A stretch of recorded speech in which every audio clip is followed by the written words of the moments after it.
Hello and welcome to Kimboshi Radio, where those of you listening to the podcast notice nothing different, hopefully, but those of you watching will see, Nick, we're kicking it old school because I am recording from a parking lot for reasons that we don't have to get into, but nevertheless, we must move forward and the review show must happen. But Nick, how you doing and how'd you like the boss show?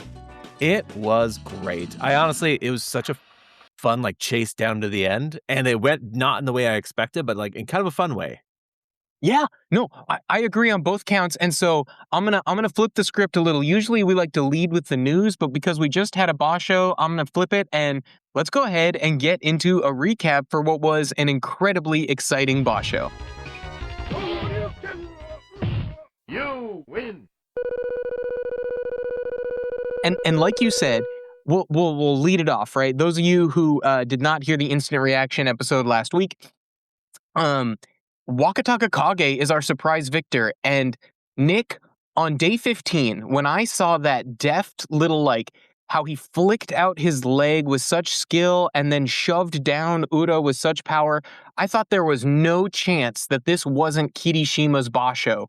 And then in the last match, Wakatakakage went through him. I've seen some folks talking about, it does look like Kirishima's footing failed him early on, which is what allowed Wakatakakage to catch him. But I don't want to take anything away from Wakatakakage because that was some real power. But I think that's what you're talking about, right? I thought there was no way that Kirishima wasn't going to get this. But Wakatakakage, how do you feel about his performance, Nick? Well, I don't think it takes anything away when Kirishima has a minor just losing his footing a little bit. Wakatakakage actually, he has the experience and the skill to be oh, I've got this now. He pushed through even those tiny little moments I think other people would have dropped. Mm-hmm. And I'm bummed. I wish Kirishima had won, but like you said, it was such a good last day. And seeing the overall super strong performance of Kirishima at his return to Ozeki was wonderful. And Wakatakakage is so good. I'm not mad about seeing him win either. Yeah, and I love it. I want to talk about, man, you brought up at least two, but three good points I want to talk about. But the one I want to say is Kirishima. We've been huge Kirishima stans for a long time, and I picked him as my dark horse so many times, and it was always during his yo-yo boss shows. I always got him on the down boss show. You, however, stuck with the boy and did not give up, and so this is it, right? We were always seeing, of those every other performances, we were seeing the 11-win boss shows and being he's back. And then he would take a step back. But then he'd have another double-digit tournament and then a step back. But here, he has now strung 4 of these monsters in a row. And so, that consistency is what we want to see. But I also want to bring up one more thing. Goose and I, obviously, several episodes ago on the podcast did the 12 wins is not a U-show discussion. So there's that whole issue, I guess. But this, like you mentioned with Wakatakakage, this is the first time in a long time I feel that I have felt we had 2 championship pedigree competitors, because both these guys have won U-shows before, fighting at their potential peaks, which is interesting because I thought maybe after Wakatakakage's last failed Ozeki run that we weren't going to see a return to that. But this was this felt... We have not had since November 2014 really that showdown with Kotosakura and Hoshoryu. This idea of a couple of kaijus facing off the championship grade, and even at the time that wasn't necessarily championship grade guys because Kotosakura needed to get that U-show. But this felt to me finally like what we've been looking for in sumo. Oh, yes, at last, no one slipped up. The 2 giants are actually going to face each other, and here's the playoff on the final day. It's just a little weird that was at 12 wins rather than at 14-0 and 14-0 or something. Which side of that spectrum do you fall on, Nick? The, oh my gosh, 2 champion grade giants fighting each other versus maybe more of this parody era that we feel like we've been in with sumo? I lean more towards the first one because of who it was, truly, and I wasn't really sure what the hell was going on. After the first week when almost all of your Sanyaku dropped out due to injuries and whatever, where I was oh no, I'm what's going to happen? But to see 2 people who are still at that level hold it up, where I was okay, good. There is still there. Yes, and oh man, yeah, we're going to talk about that as well. The injuries. So hold one thought for that. Don't let me forget because I'm going to forget. But I agree with you. And we can write a retroactive history or whatever, because now at this point we get to talk about Wakatakakage as a multiple-time Yusho winner, which is enormous, right? So now in retrospect, it is two giants, whereas at the time it was like, oh, did he get a fluky Yusho in that year of fluky Yushos? But I think I agree with you, and you and I always try to veer on the positive side, and like at the end of the day, it's just an amazing story for Wakatakakage to have destroyed his knee. We thought he was never coming back to the same form, but yet he had multiple Ozeki runs, and now he's got this injured elbow, but he still came in and appeared to dominate across this show. And even when he had slip ups, he recovered. Same with Kirishima, the day 14 slip up, but he recovered. I think there's no one who can be upset with how this ended, at any rate, is what I'm trying to say. No, and it kind of makes sense where it's like when so many of the Sanyaku drop out, Wakatakakage, who, yeah, he's at Komusubi, but it's like he's a Sekiwake fighter. Like he spent a lot of time up there where like it made me happy to see like it was still Ozeki and Sekiwake fighting it out to the end. Like where truly it came down to exactly what you would hope it would be. I agree. And I think if it's okay with you, then this might be a perfect time to pivot to our news segment so we can talk about some of those, especially those injuries. How's that sound, Nick? Yes. Yeah. All right. Let's get to the news.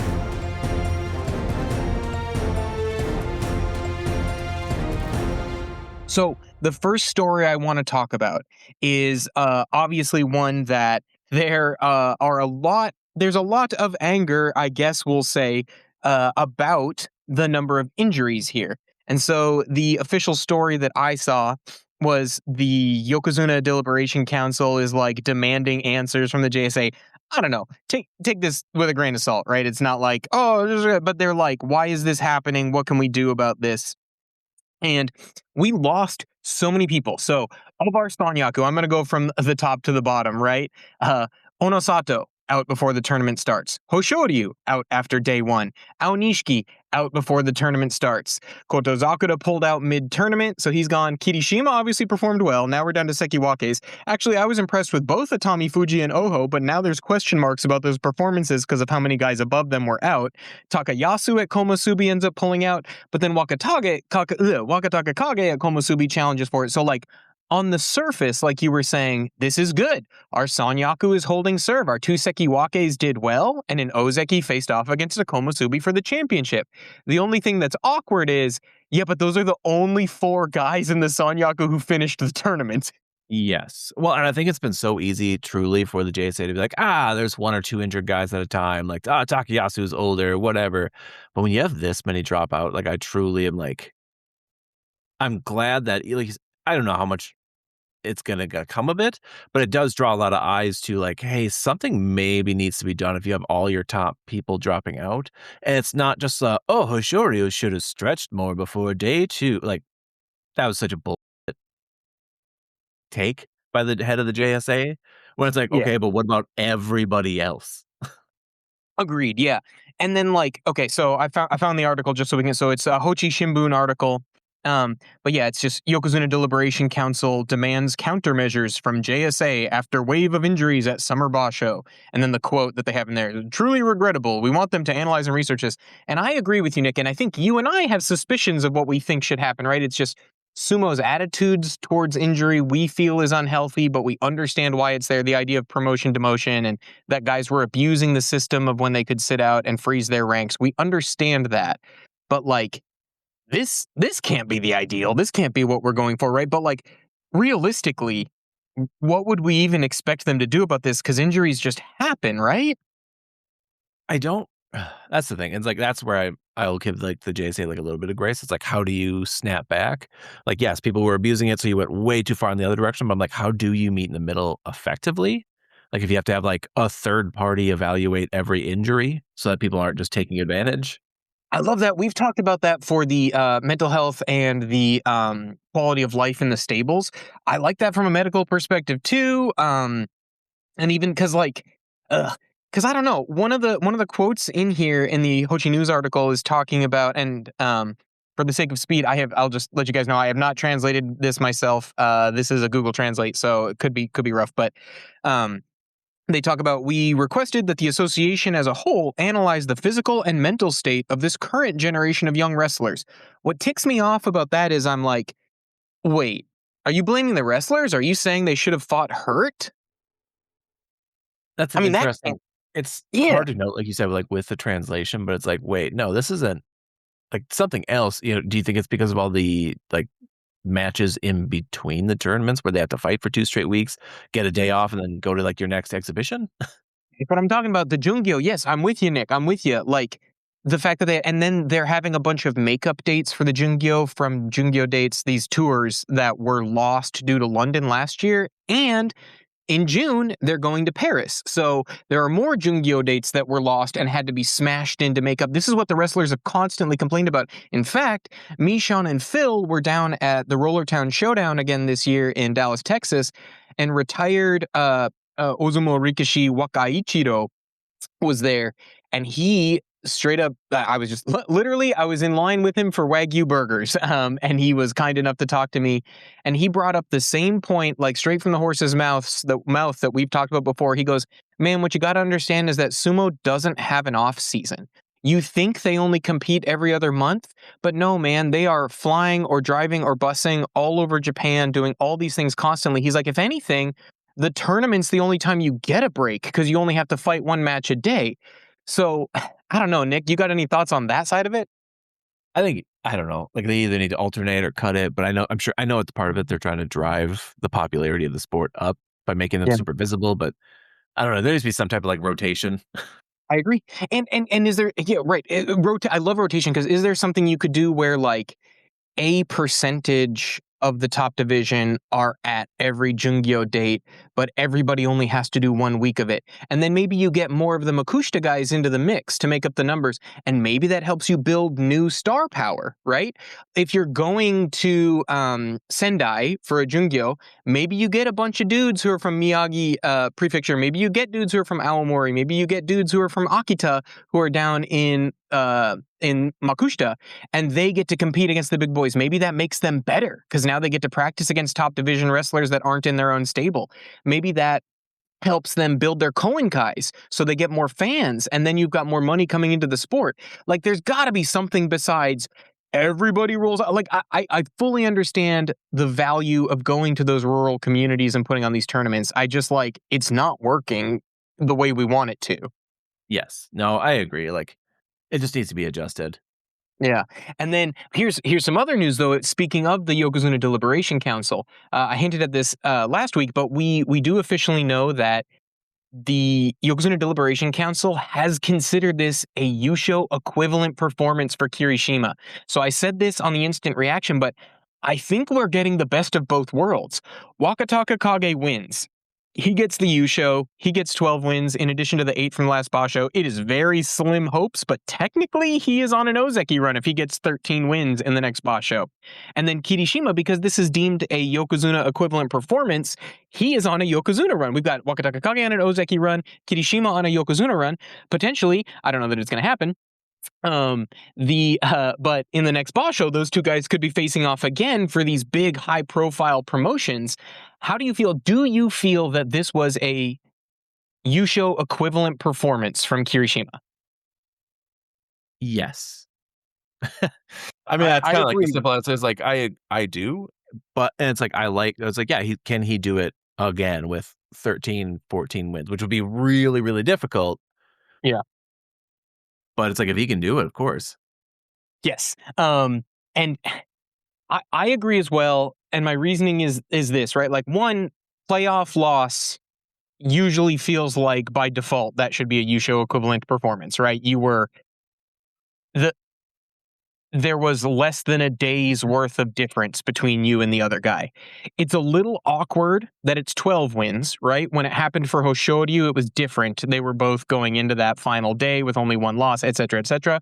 Felt a little different, but the reason I'm asking about that is this is also something I've been kind of like jabbering about on the last couple podcast episodes, is this idea of how much gap is there between Kirishima and Hoshoryu? And is the gap about ability? Is it about perspective? These are not questions I have any answers to, so I'd love it if anyone was listening, if you could email us at kimboshiproduction@gmail.com and let me know your thoughts as well, because I don't know. I'm really curious, but Nick, do you have any thoughts on, is there a difference between Kirishima and Hoshoryu, and what is it when we add that context of Kirishima being, I'll make sure I don't dox him here, but listener CG was emailing us and talking about this idea of like how good they are, what they're doing, and things like that, and how it's somewhat unfair to saddle Kirishima with this potential quote unquote failure as the only Mongolian Ozeki to not become Yokozuna, which he now still has a chance of. But what do you think about the difference between those two, Nick? Which I actually do agree. That's like, I hate that he's tagged to that. And then Yeah, we yeah. brought it up a couple times, which is part of the reason I wanted to get Yokozuna, because it's like, it's almost, it has nothing to do with him, but it's just like a Mhm. weird additional expectation of his. Yeah, yeah. But I'm actually looking it up. And so this could actually be a really good shot for him, because Mhm. he's never beaten Onosato, I don't believe, but he's like almost neck and neck with Hoshoryu wins. Mhm. They're like, And Hoshoryu has a slight edge, so I'm like, if Hoshoryu comes back, because I don't know their injuries, but I think he's probably the most likely to. yeah, me too. He has a fair shot at it, and honestly, like, I would love I don't know. I'd love to see him at it, and I think he's been at that caliber, Mhm. and now that you said we've put him back with multiple back-to-backs, I'm like, "Okay, he's ready. I think he's ready." Yeah, I see. That's how I feel as well. Because the other deal with Kirishima versus Hoshoryu, interestingly, right, is like, okay, if you ask me in a vacuum to look at their talent, and age is a factor here as well, so that's not fully in a vacuum, right? But I'm like, yeah, Hoshoryu is a Yokozuna. The things I see him do on a dohyo are absolutely insane. But if you want me to look at an Excel spreadsheet, it's Kirishima, right? He's the multiple Yusho winner.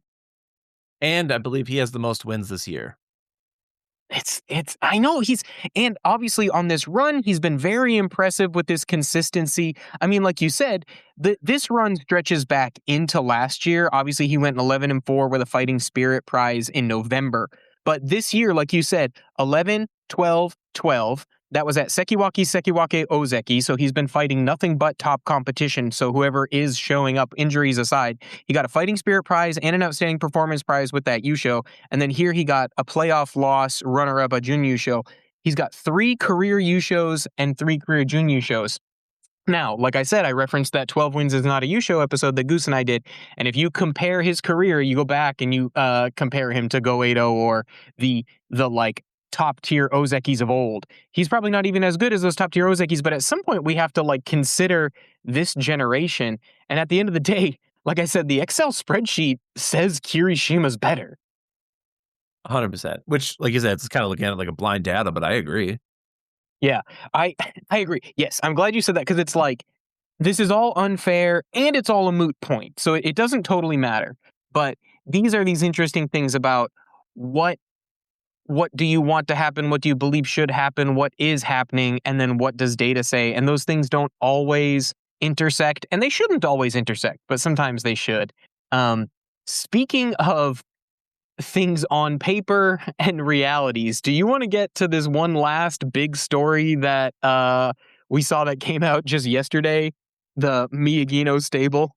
Yes, that the Yeah, Miyagino stable has been officially dissolved, and all the wrestlers who were split out are now officially members of those stables.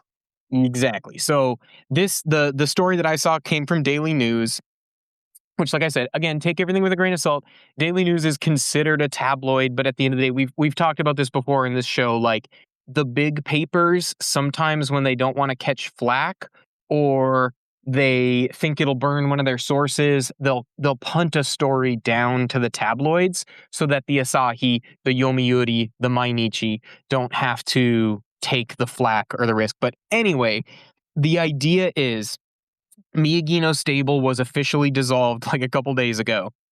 And that means that everybody is officially in Isagahama. We kind of knew this was happening with the Fujis. It got a little weird though because of the Terano Fuji, I should say Isagahama Oyakata, the new Isagahama Oyakata situation. And the idea that Enho finally got his tournament at Sekitori that he needed in order to qualify for Elder Stock. So Enho is set. But Enho also, throughout his entire career, was kind of like a little guy that Hakuho put his arm around and brought along with him. And so the idea was maybe Enho can revive Miyagino. And that was true until a couple days ago. Enho, you are allowed to inherit a stable with just those, I believe it's 60 tournaments at Sekitori, so Juryo plus Makuuchi combined, but you are not allowed to open a stable without, is it 25 or 30, but whatever, it doesn't matter, performances at Makuuchi, specifically the top division. Or you need to have been at Sanyaku for a significant period of time, or you need to have been in Ozeki. Yeah, here we go. Here's the actual ones. Must have either reached Yokozuna or Ozeki, must have spent 25 tournaments in Sanyaku, or had 60 tournaments in Makuuchi, not 60 at Sekitori. So Enho qualifies for Elder Stock, but doesn't qualify to open a stable. That wasn't a problem, because you can inherit a stable that's already open. So the JSA, literally days after the tournament that allows Enho to inherit a stable, dissolved the stable he was potentially going to inherit. Nick, how do you feel about this? I don't like it. The timing looks a little suspicious, if we're being honest. Mm-hmm. Yeah. And kind of just like a side point, like we talked about a little bit before, is it's also not wildly fair to Isagahama. And like, yeah, Yeah. cool. Like from just a pure skill point, you're like, oh, we got some top people, wonderful. But now like they're basically so bloated at this point that's like it's difficult to manage. They have too many people, and I think you had pointed out even their junior wrestlers just aren't getting practice time anymore because they don't have a single dohyo and they can't get everybody in, and it's not good for anybody, I don't think.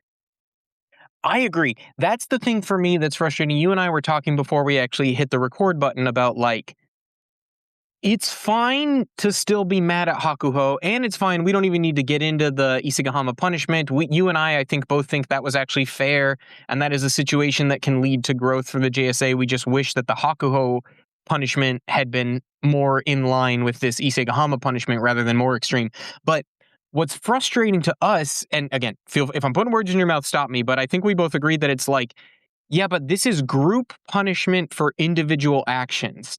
Like what Hokuseiho did and what Ishiura and Hakuho failed to do is now coming down. And we've talked before about Hakuno Fuji and how he's getting punished. But like, what about the fact that Isegahama has 9 Jonidan wrestlers and has 7 Sandanmei wrestlers? You and I both think that the top division guys, the fact that they have 4 Makuuchi wrestlers and 4 Juryo wrestlers, those guys are getting their reps in. Those guys are getting attention. Those guys are getting the training and practice and attention they need. But what about those younger guys? I don't. You have to keep the top guys going because that's a lot of your money is coming from them. So it's like you don't really have a choice, but it's like then you are neglecting the bottom, and then in 3-4 years, once the top people start dropping out, then where are you? Agreed. And we've already seen some very promising recruits. Now, this also is partly because they were probably very closely aligned to Hakuho, but like Raiho is a guy that will be a little bit of a what if for me. I don't think he was ever going to be an Ozeki, but that's a guy who I was like, this guy is on a Makuuchi trajectory, and he just quit, right? He just bailed. And now, again, this was after the initial merger happened and stuff like that, but like, why would you, and where do these guys sleep? Often they're sleeping in communal rooms, right? So you're jamming these giant dudes into these rooms together. I just think that this frustrates me because I think it would be better for those guys to be in a separate stable, even like you and I are talking about for logistical reasons, training reasons, emotional reasons. There's also sleep. Dude, half of sumo wrestlers have sleep apnea and are snoring and stuff. Like, it's going to be hard to sleep with 30 dudes in a room. Imagine how loud the room must be with all those machines pumping out. Just thundering. The whole, like, the earthquake warnings are going off, and it's actually just Isegahama guys trying to go to sleep. And then, but what do in interest of playing devil's advocate and being fair here, it would have been a very having Enho be a stable master of some very high profile wrestlers. It is possible that the JSA was doing a good thing for him and for the wrestlers, because this might have been a stopgap. I think there's the idea of like, oh, would Hakuho have been pulling the strings in the background? Would Enho not actually be the stable master? Would Enho have the gravitas to be coaching guys who potentially have more talent or a higher ceiling than he ever did? there are arguments to be made there that Enho should not have been the stable master of a high profile stable and shouldn't be jumped into it immediately. And he should have time to develop as a coach and an Oyakata before ever getting a stable. Those are all fair. So they may have helped him by not having this stuff in the press. I'm just a little frustrated because I'm like, we have many non-perfect solutions and so we got to do something, but I think we just kicked the can down the road. What do you feel about the idea of this might have been helpful for Enho to not get immediately jumped into a stable that he isn't necessarily equipped or prepared to head?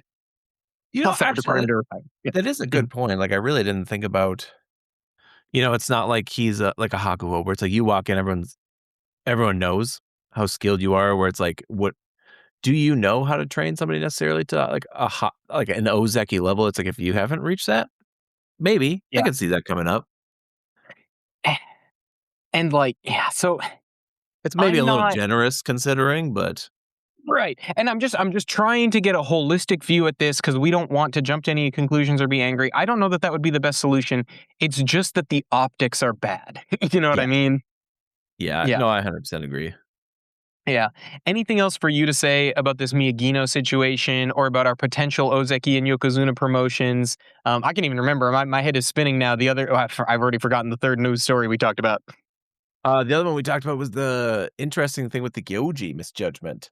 Yeah, man. Talk to me about this Gyoji situation. I had never really realized this, but like how tightly regulated like the Gyoji are, where like the bottom rank, like you're not even allowed to wear shoes and like you have to earn being able to wear socks and being able to wear sandals. Like the outfit made sense, but they were interested with the footwear.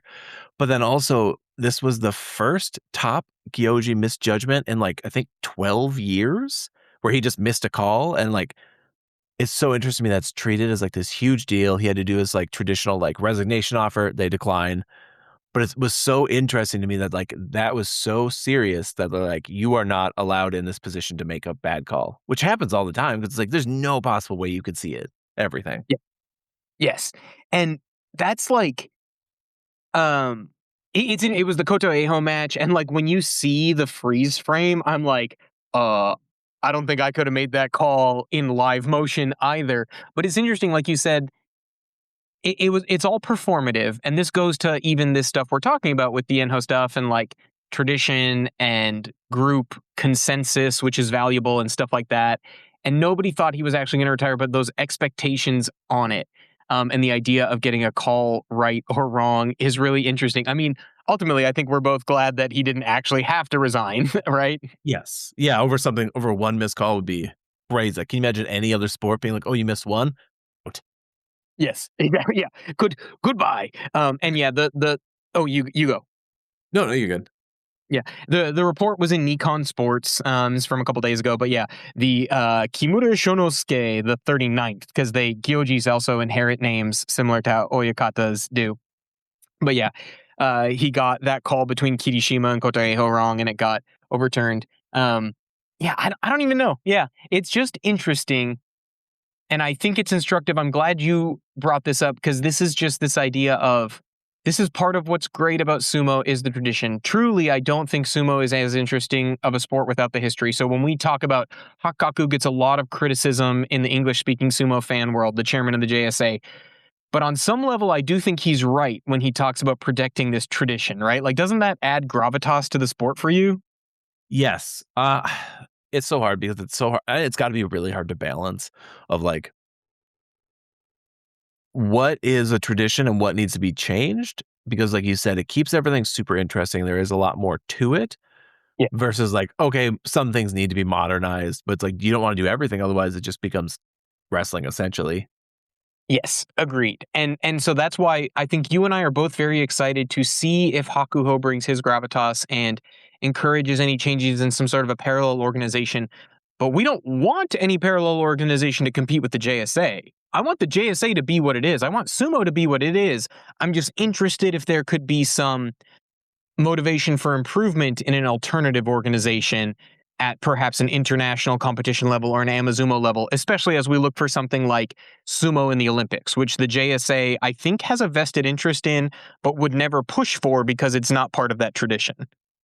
Yes. Yeah. I mean, even seeing that could cause pressure for them to change things if the sport starts growing more popular, or even just, I guess, an example of like how to do it, and then they can kind of sit back and watch and be like, okay, no one cared about that. Let's update this.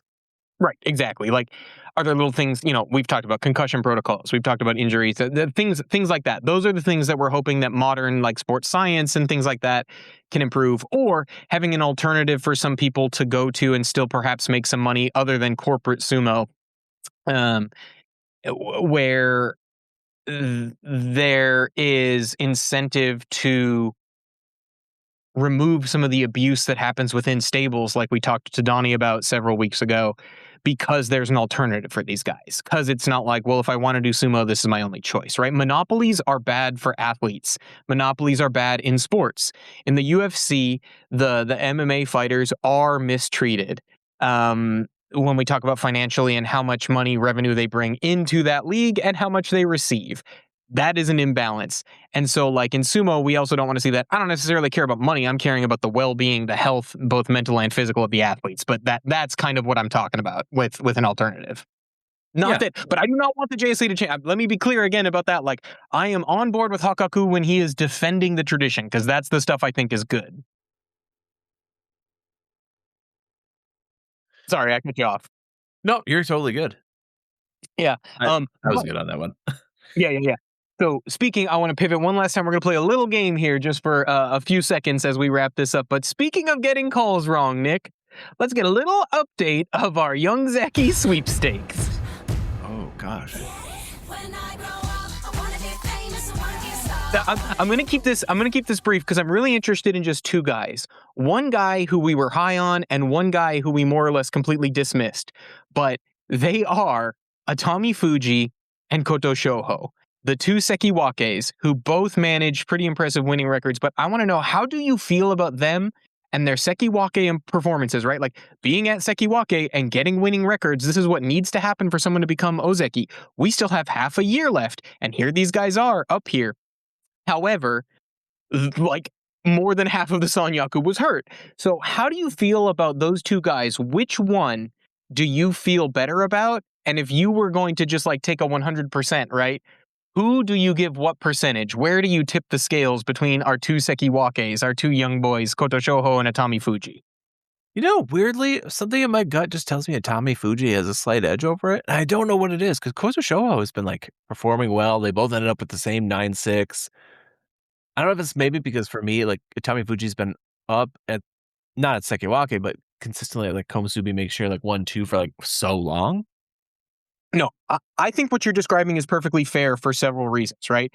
Atamifuji started the year in a Yusho race in January. He got a Kanto show and he got 12 wins. Now he's backed it up with 2 9-win records. So, he fell short by, like, what would he have actually needed in addition? He had 1, 2, 3 wins short. Is this 30 wins? Yeah, 30 wins across 3 Bashos. He needs 33.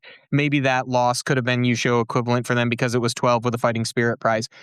But I agree with you. I actually think that everybody would have been like, what does Nick mean that it's weird for him to pick Of course, Atamifuji is the better choice.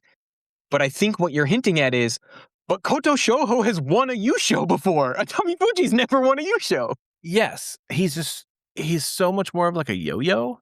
Yeah.